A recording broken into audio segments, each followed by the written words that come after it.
Yung kutsyon niya nandito po sa loob.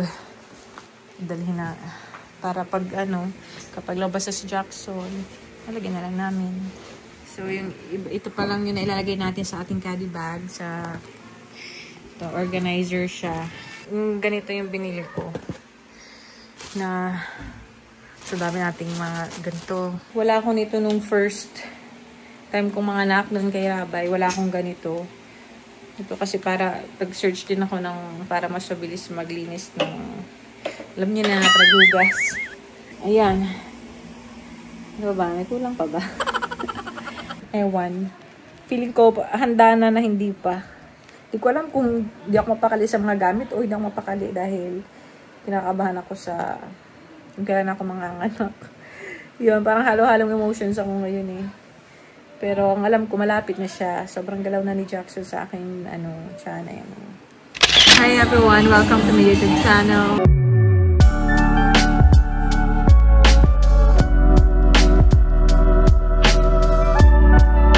So ngayon po dito kami ngayon sa SM.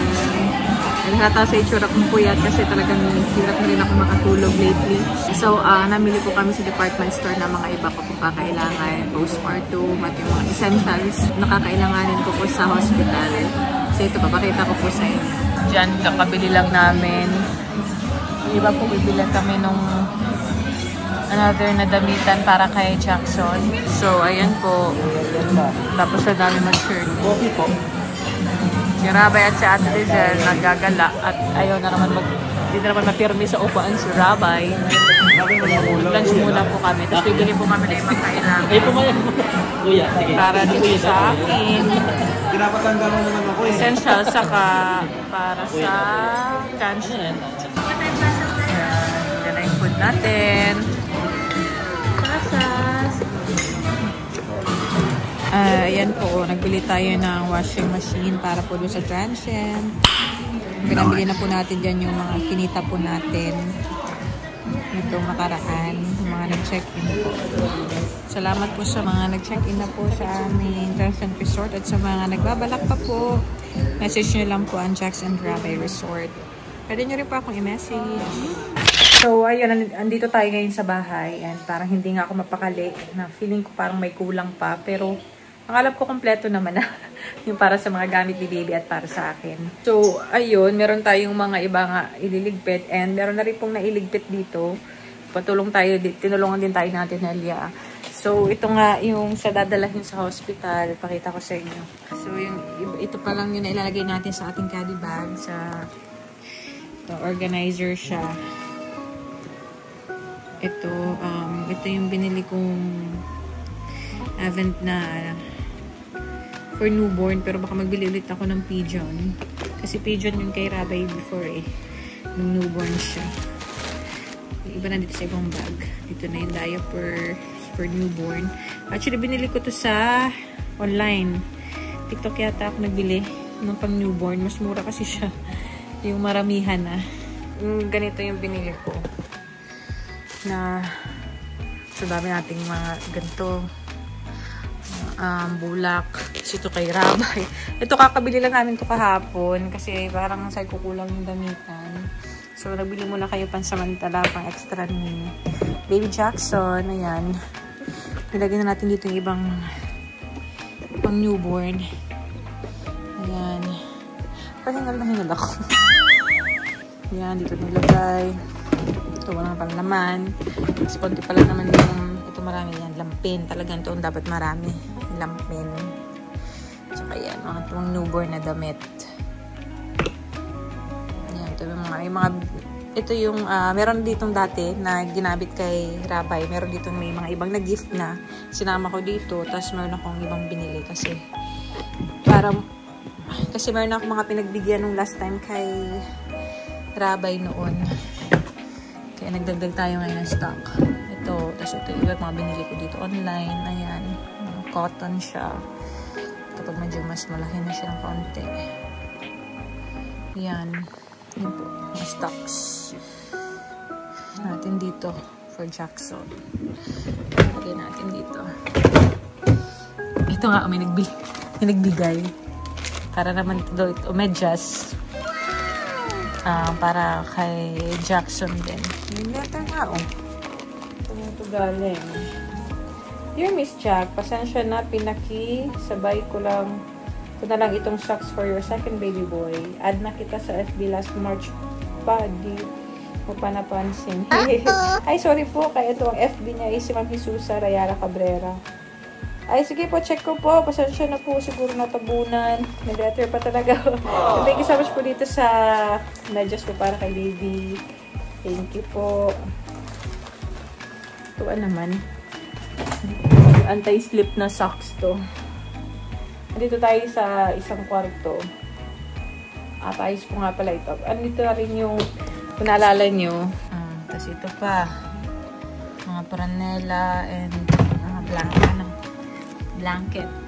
Actually, andito na yung receiving blanket sa isang bag. Andito na.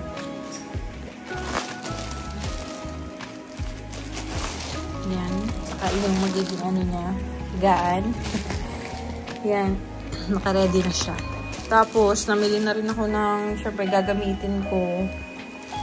Syempre, kapag before manganak, at kapag panganak, nagbili kami sa SM. Kami ni Rab. Dito. Saan na ba yun? Ayan. Tulad nito, nagbili ako ng mga, ito yung, before manganak. Yung loose lang siya. Ganyan. Ganyan. Nagdala ako ng damit. Ewan ko ba? Bakit parang mas kinakabahan ako ngayon sa second baby? Hindi ko alam kung bakit. Kung kailan second, mas kinakabahan ako. Siguro dahil na experience ko na yung pain and everything. Yes, parang sa pinag-pray ko and pray for me din po na manormal delivery ko din siya ulit. Yun, walang kahit anong complications, safe yung aking delivery. Kinakabahan ako ngayon, sa totoo lang. Ito, pajamas, medyo mas loose para mas presko. Gano'n naman ng pajama. So, parang gusto ko, naka-ready naman na siya. Nagdagdag lang ako ng ibang essentials. Parang hindi kasi ako napapakali. Parang gusto ko kumpleto na lahat talaga. Hindi ko alam. Hindi ka lang ako nagigets ba ako? Kumpleto naman na siya, pero parang feeling ko kulang pa. Ganon yung feeling. Ayan, bili tayo ng mga set of pajamas. May silk and may cotton. Ayan. Nabili na rin ako sa online, pero nag-ano pa rin kami sa SM. Samahan ako ni Rob. Ito siya. Ito ng color.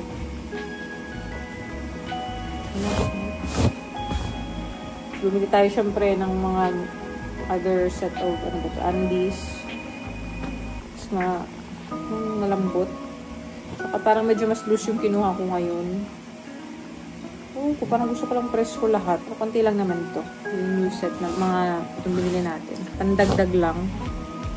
Nursing bra. Ayan. Bili tayo ulit. Additional. Meron na tayo nung before pa. Lalo nung nagnanak ako kay Rabay. Meron naman na. So, additional na lang ito. Ayan. Ano ba? May kulang pa ba? Marami na tayong mga dito. Yung mga pang baby na Cetaphil, Mastella. May Aveeno na nga din dito. Ayan siya. Meron na nga dyan. Whites. Ito lang yung nakalabas. Meron po tayo dun sa nakatago sa cabinet. Ayan. Ready na natin. Tapos ito, kung naalala nyo po, ito po yung ginamit pa namin kay Rabay. Ito, nilabas natin ulit. Tapos ito. Ito yung hinihigaan ni Rabay sa tabi namin ni Rab. In between namin ni Rab. Dito po yung ano niyan. Yung kutsyon niya nandito po sa loob. Dalhin na. Para pag kapag labas sa Jackson, nalagyan na lang namin. Magamit pa namin, no? Mapapangalawahan pa siya. Nice. Nilabahan na po yan. Ayos na po siya ulit. Naka-ready na. Ito yan, oh. Ito. Yan. Sayang naman kasi kung bibili tayo ng bago. Ito bagong-bago pa to halos hindi naman to overuse kay Rabay. Buti nga naitago natin ng maayos. So, bagong-bago pa rin siya hanggang ngayon. And, bumili tayo ng Perry bottle. Kasi wala ako nito nung first time kong mga anak nun kay Rabay. Wala akong ganito. Ito kasi para, nag-search din ako para mas mabilis maglinis ng, alam niyo na, tragugas. Kasi last time, talagang ingat din ako sa tabo. Kasi, nung sa hospital, hindi ko naman, masakit naman kung bidet, diba? May pressure. Kaya, yung tapatabo-tabo lang. At least, ngayon may yung Perry bottle para mas mabilis yung maghugas. Na hindi ganun lakas yung pressure ng water. Tapos, ayun nga pala. Meron ako maternity pad. Yung madas ang pinili ko. Pero wala pa akong adult diaper pala. Yung pala yung bibilihin ko nga pala at least mga 3 pieces lang siguro kasi nung kay Rabay nun parang 2 beses lang yata akong gumamit ng adult diaper tapos nag-maternity pads na lang ganito. Bili na rin ako ng breast pads for soft and leak proof, malambot siya, order ko lang dito online. Ayan, para kapag syempre pa naglakas na yung milk. Ayan. Ano pa bang mga hindi ko nabili? Actually, nag-check na ako ng may mga checklist na ako nung Pero feeling ko kompleto naman Hindi lang talaga ako mapakali. Parang, ewan. Feeling ko, handa na hindi pa. Hindi ko alam kung hindi ako mapakali sa mga gamit o hindi ako mapakali dahil kinakabahan ako sa kung kailan ako mga anak. Yun, parang halo-halong emotions ako ngayon Pero ang alam ko, malapit na siya. Sobrang galaw na ni Jackson sa akin, siya na yan. Ang likot na ng baby Jackson. And then, talagang nagigising ako para mag-CR. Yes, mag-pee. And then, late ako nakakatulog kasi ang galaw talaga niya kapag gabi. Tapos lagi ako maagang nagigising. Kasi nga nagugutom na rin siya sa magalaw. Tapos yun nga mag-CR. So, wala na ako yung ayos na tulog na dire-diretso ba. Paputol-putol na siya. Pero, kaya ko sa inyo parang laging may na ako dito. Ay, bags pa. Parang laging kulang yung tulog ko. Ayun. Also, yun nga, yung nabanggit ko yun sa Perry bottle. Pag second baby ba, nagugupitan pa ulit o hindi naman na siguro, no? Kasi nung sa first talaga, di ba, may episiotomy, may gupitan sa tahi. Yung sila sabi ko, mahirap mag-bidet kasi may pressure, saka medyo mahapdi siya kasi nga natahian. So, ito, sana naman, praying naman normal ko nga siya ulit and then, matahian pa kaya ulit ako? Tatahian ba kapag pangalawa ulit? Yun nga kasi naalala ko, yun yung parang after a week or 10 days yata yun, after ko mga anak ng kay Rabay, tapos syempre, dapat papatuyuin mo pa yung diba? Yung tahi, tapos babalik ka nun kay Doc sa OB, tapos tatanggalin pa yung hindi natunaw na tahi. Kung naalala ko yun, medyo mahapdi kasi yun. Ay! So, ayun nga. Baka meron pa po kayong alam na kailangan ko idagdag. Pero kompleto naman ata. Yeah. Meron naman na rin kompleto na yung mittens. May mga extra pairs na rin tayo. Mittens, booties, bonnet. Of course, yung damit ni baby. May onesies na rin. Pranela, of course, receiving blankets. May mga extras na yun. Pinakita ko sa inyong bag. Meron na nakalagay na yun doon. Para mabilis na lang siyang kunin.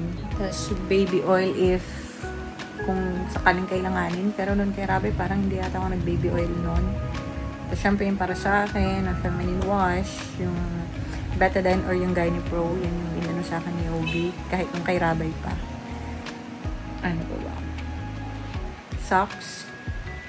Ready na. Syempre yung damit ko, diba? Pajama. Tsaka syempre yung essentials ko. Pang facial wash, pang ganyan, pang hilamos, toothbrush. Ay, bakit ba ako parang laging bakit pa parang masyado akong nape-pressure ngayon? Siguro normal to pag mas, I don't know.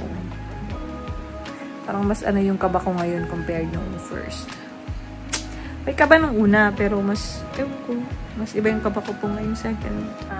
So, ayun po. Pray for us po. Yun.